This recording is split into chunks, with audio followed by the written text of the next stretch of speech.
Hi again, YouTube. How are you doing? I'm using my slow loading phone, but this will be up for later, and I don't think I have to worry about being cut off on this one at all. And I haven't had time to set my other one up, but, um, well, I could have took the time, but I know too that it's going to be more involved than what I want to get into right now. I've just trying to keep my home clean and straighten things around here, getting organized after I was sick for a really long time with allergies that I didn't understand, and I had no clue what was happening to me. And I went to the Mayo Clinic and had skin tests and all different. I do have a lot of chronic things that I deal with every day. So when I'm like, if I'm showing you my bicep, ooh, you know, it's not out of like, what the hell is this old woman doing? It's like, look at me and how old I am, and I'm still going. This is the grace of God. It's not me trying to be a fathead or make anybody feel bad or anything like that. That is not my personal makeup. But I did set out as a 9-year old to become a senior citizen bodybuilder.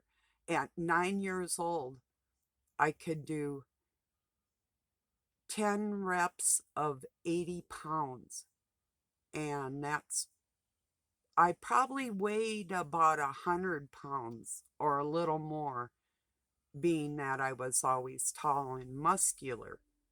But I mean, for a little kid, a little girl, that was pretty phenomenal. And it kind of set me off. And I've always been, I mean, I grew up sword fighting, boxing, gymnastics, yoga, martial arts, every conceivable sports you could even think of. I've done them all. A lot of it was through our school, like the jousting, the sword fighting, and the boxing. First time I ever put on boxing gloves was in my elementary school. Same with sword fighting. That's a little freaky, isn't it? Kids with swords on guard. That's some freaky shit right there. Yeah, but we did. We learned a lot of things. We learned how to play musical instruments. Every single one of them I tried in an orchestra, plus things from around the world, different, um, everything.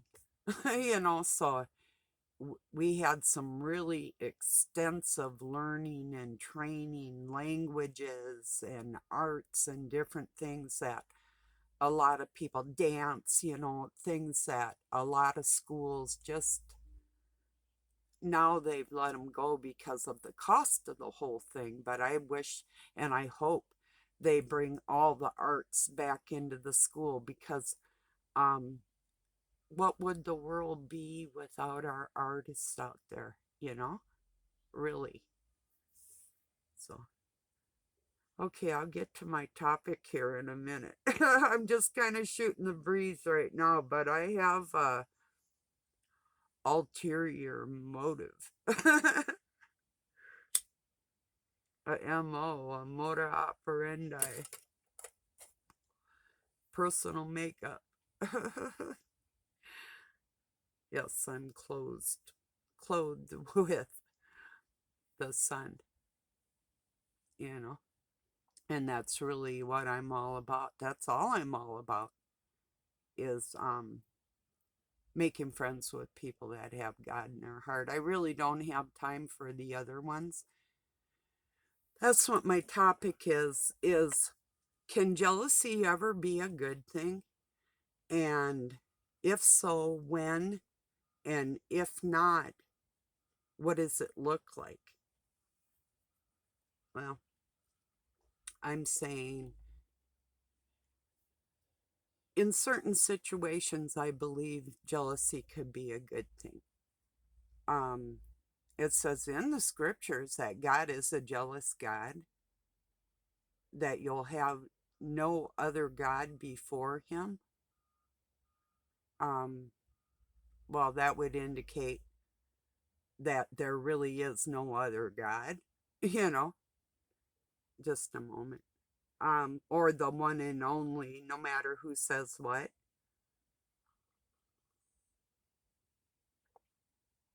Would he have a right to be jealous? Well, of course. If anybody isn't like jealous of their spouse, here's where healthy jealousy can come in. If that person's making you jealous and you react or you feel a pain, that's natural and it really is healthy, but then you have to look, was it intentional? And if that's the case, then maybe even the jealousy isn't a natural jealousy. But if somebody else were interfering in your relationship and then you have a triangulation or you have a third party jealousy or a third party coming in between you and your intended or your spouse or whoever, um, I found that the people that are actually making you jealous are the guilty ones. And the people that have been jealous about me, that makes me believe that they do things that I should be jealous over, but I'm not. Okay, here's the difference between how a narcissist would view jealousy and how a normal person would. A narcissist having unhealthy jealousy will do like I have done to me.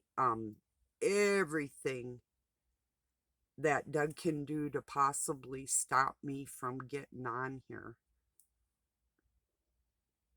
Um, he'll do. Right down to almost making a damn fool out of himself. Is that jealousy? Is it misplaced jealousy? Well, yeah, because of the 30 years he went and did whatever he wanted, and I was expected to never say anything. Well, I got sick of living that life. So now that I'm talking to other people that love me and care about me and can see where I'm coming from because they're living through similarities, that puts a jealousy on a narcissistic mind of control like that. It's an unnatural thing and it's uncalled for because to even want to make somebody jealous, well, I'm not going to say it's not a part of my personality because if somebody actually cared enough to want to hang on to me as a spouse or a friend or whatever, that would be a natural spark of, gee, but because not everything is for me in life like, well, you just did that, so I'm done with you. I don't treat people like they're disposable, you know. But the narcissists have learned how to hide a little better in this society now because I'm sure we're not the only ones listening to these self help things or how to spot a narcissist and what their traits are within their behavioral disorder. We're all becoming educated on what the sickness in them actually is. And it does stem from selfishness. That if I could pick one word that describes any narcissist I've ever met, and believe me, Satan wants me to keep my big mouth shut because I was raised by the Masonic order with their hermetically sealed, the seal of Solomon, the door that has yet to be opened, and actually understanding their Masonic jargon, their witchcraft, everything that's all involved, anything they've put out into this society, and the way people will take their tools that Satan had put there for them to use and use them against me. It's like, little kid, I am so far ahead of that. So in the meantime, I ended up, I used to have a great amount of patience, more patience than anybody you had ever met on this planet. And then I started getting a little selfish myself, for myself, the first time. And I'm still going to take that probably for the rest of my life. Not running over anybody else on this planet, but taking my time for me with no apologies to nobody, you know? And narcissists don't like that, you know? So anything, and I always expect something to be done. In fact, I've gotten really good at not even addressing what happened through the day that might be negative, things that I can't hardly even prove most of the time.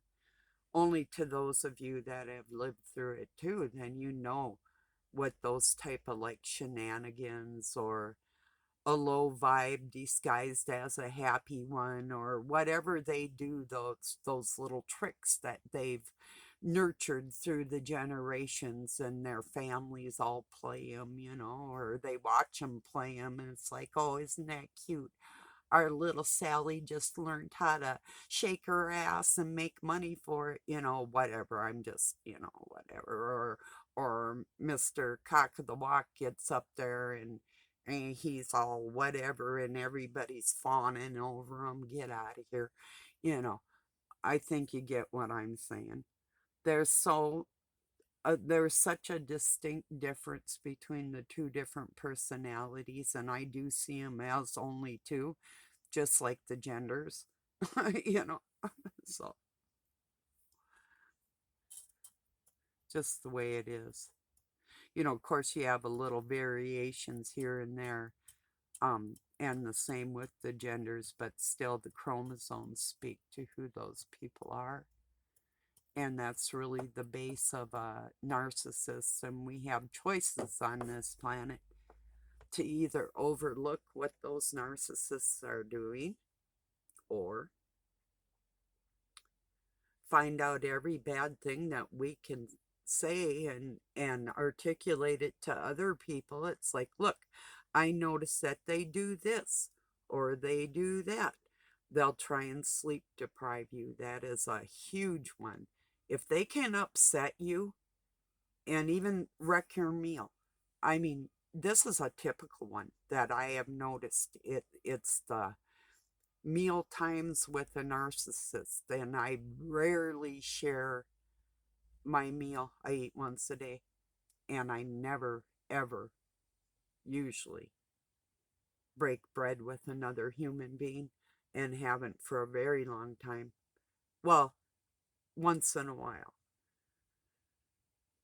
And that isn't by choice. It's just the way things have happened in my life. But it's going to be chaotic or weird in some extreme, or loud, or whatever it is.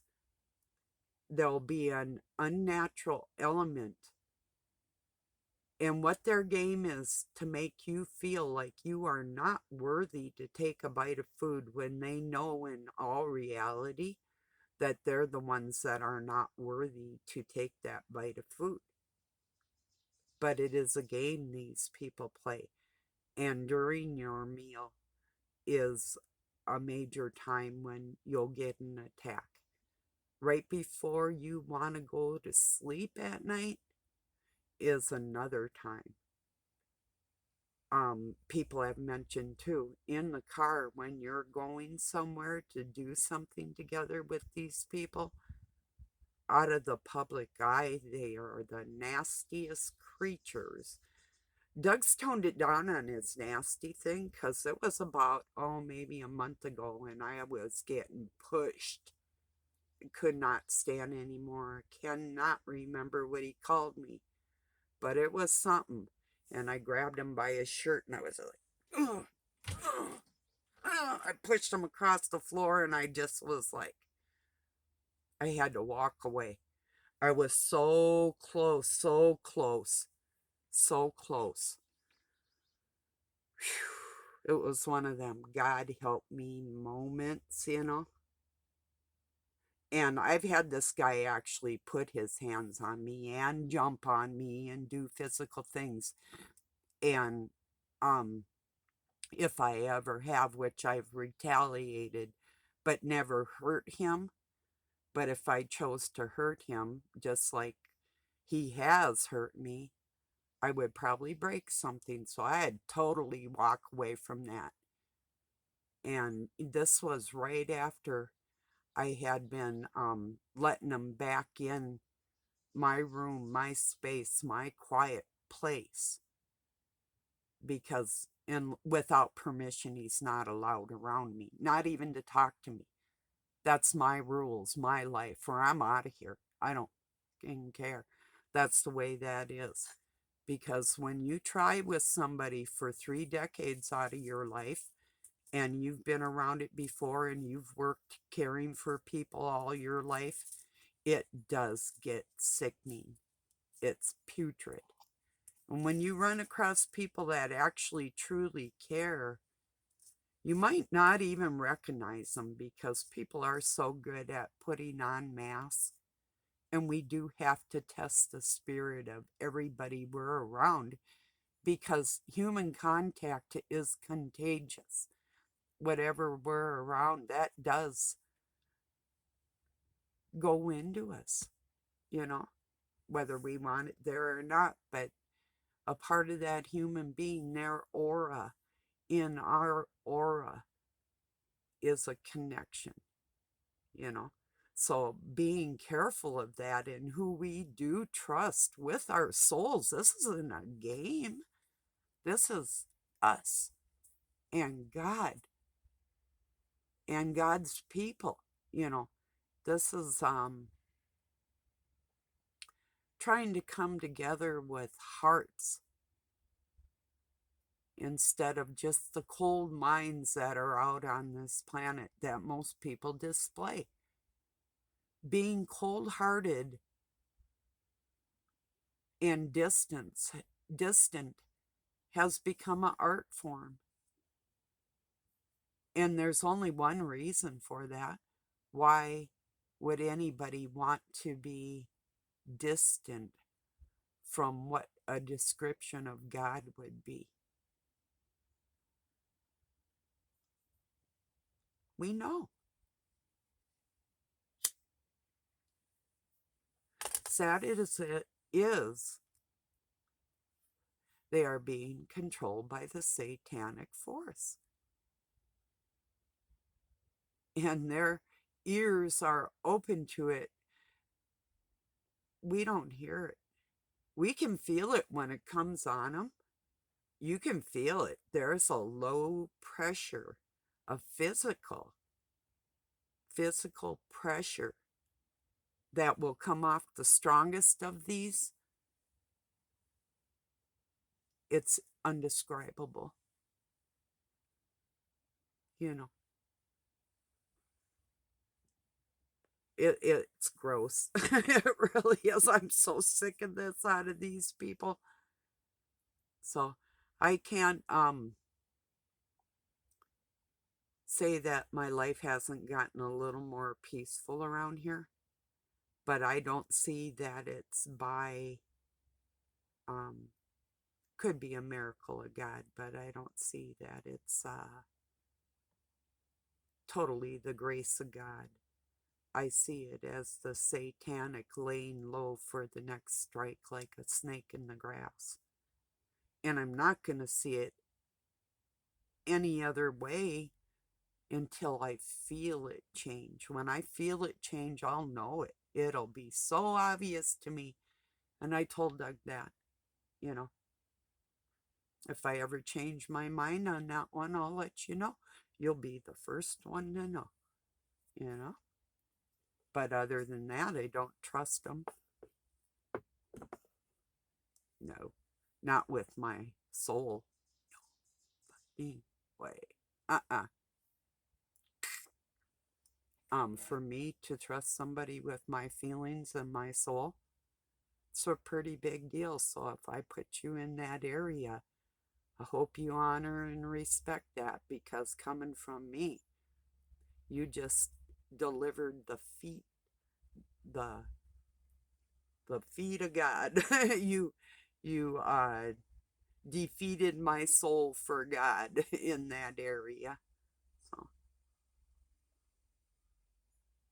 you better believe it. If I call you friend, that's a big deal, because I have virtues, um,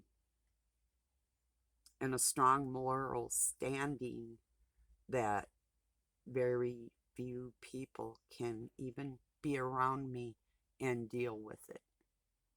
And that's true, you know. And no matter how shy I might get because I like somebody or love their spirit, my spirit still screams of strength from God, so I won't back down on actually who I am inside, to pacify somebody that would want to do me harm in any way, you know.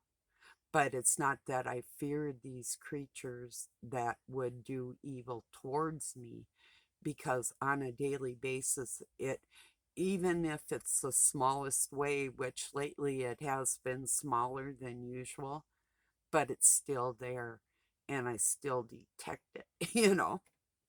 So it's a true thing.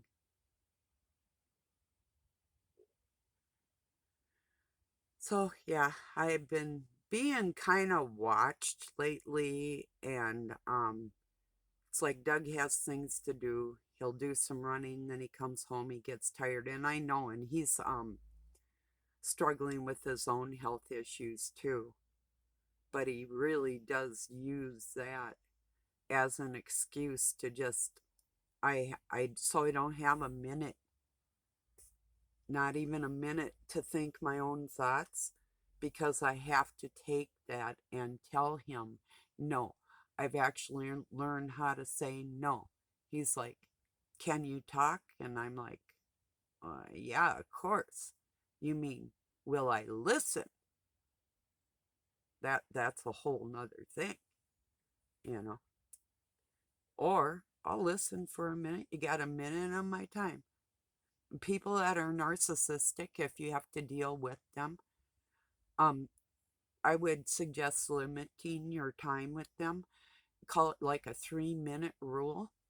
If they have something to say and you have things to, yeah, sometimes things will work out, but when you get into people that are doing this word salad shit and their minds are always going in a circular motion because of their thoughts of what they're going to do later, or how they have to manipulate this or that, when they're so busy doing all that, all you do is you give them the 3 minutes to get out, focus on what you need to focus on, tell me what we need to do here so we can accomplish this, and then get on with our lives. You know, just pretend I'm like a co-worker and we have to get this project done together, and you have something you have to say to me. Now you have to listen for the response. You actually have to hear what I say, and we're going to accomplish this together. You know, that type of thing. So that's how I've had to be, you know. And that kind of brings me back to square one as far as my focus, what my focus has always been. Um, Seeing how people treat other people on this planet. Um, am I perfect in that area? Pretty close. Pretty close to perfect. Does my mouth reflect that out here on my channel? Not even close. The grace I would show you in my home is not. Of course, I am inviting you in my home right at this moment, but not physically. Your physical being in my presence would feel a safety you've never felt before. That's who I am. My mouth on my channel here isn't to make you feel safe, although and hopefully it will in a lot of ways. But I say some things that are even undesirable to me to make my point. And it could be out of my character or nature, but it needs to be said. So I've found myself saying things that I normally probably wouldn't. But these people have put me in the position where they need to know exactly the way things are on this planet, in this life. And if they're pretending like they have some sort of control and their spirit is totally out of control, and I know I can focus and make my world go around and make things happen, but somebody will try and take my energy away from something that is good and helpful and get less done in life than I do, and not really caring about their fellow human being along the way. I mean, people can talk all they want, but actions do speak louder than words. And if there's things that are done in the world that aren't self-serving versus what they're going to get out of it, that's what I look at, you know. Um, Momentarily, I could use money in my life. I mean, I'm fine. I'm going to be okay. But I don't have anything extra. Well, but, you know, that's the way it is a lot of times. And sometimes it does take you half your life to even be able to find a place that you want to like purchase or buy or contract for deed or something like that, you know. And sometimes, like us, it took us 3 different times to pay it off, you know. A lot of that was helping other people, you know. So, adult kids. I have a neighbor that was telling me his adult son had moved back home because he found out that $900 a month rent wasn't as nice as living with his mom and dad. And I told him, well, I can't do that with my sons because of the different things that they're involved with in their lives that I don't approve of and I can't have around me. And he was saying, like, oh, the stuff like going around with some of the people in this area. And he was telling me how he was in his gravel pit right on the other side of our creek. And some people were down there doing their crack deals or whatever they were doing, meth, whatever. And who knows? Who knows? But he went down there and told him to get out of there because, too, people on your land are a liability if somebody dies or gets hurt. Actually, if there are chemicals and you're not even involved with them, you can be in jeopardy because those people have them type of things around you. They tried to run him over. My first thought was, oh God, I hope it wasn't my kid, you know, that was with them people. I don't think so. He's rarely either one of my sons basically for the last except for an occasional coming back and trying to live off of Mom and Doug. Uh, they pretty much are just out there playing their games for themselves. But yeah, that was my first thought. It was like, but yeah, I'm not fortunate enough to be able to have my children in my life, my adult sons. So, oh well. you know, but it is important to me to meet other people and not get bitter in life no matter what, and keep my happy that I always have, and not let the bad times in my life bring me down, that I would be cruel to anybody else, like say in that age group, or because they're men or whatever these men have done to me in my life, all my life. But I'm not going to stop it from giving anybody as a friend a place of honor in my life. Even like, say, if somebody were to look like one of my adopted mom or my birth mother, if you looked like her or acted like her, well, if you acted like them, I might have issues. But if you looked like a, I could probably deal with that.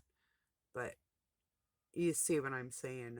That I'm not going to let how somebody else treated me reflect on how I'm going to treat you, or act around you or anything like that. So, well, I'm going to get this uploaded. I love you all. I hope some of it made some sense, or maybe even could have helped you out a little bit. The bottom line is I believe the jealousies that these people with narcissistic traits display, it doesn't come from anything that has happened in their past. It's how they still feel inside and think, because they can't make that human connection with people. You know, they just can't. You can try, and try and try. And it's sort of there. I mean, they're personable. Um, but there's just something a little empty about it all. And I'm looking for more depth in this planet out of people, that it's like when an incomplete meal, it's like it was wonderful, but there was just something missing, and I paid so much for it. I would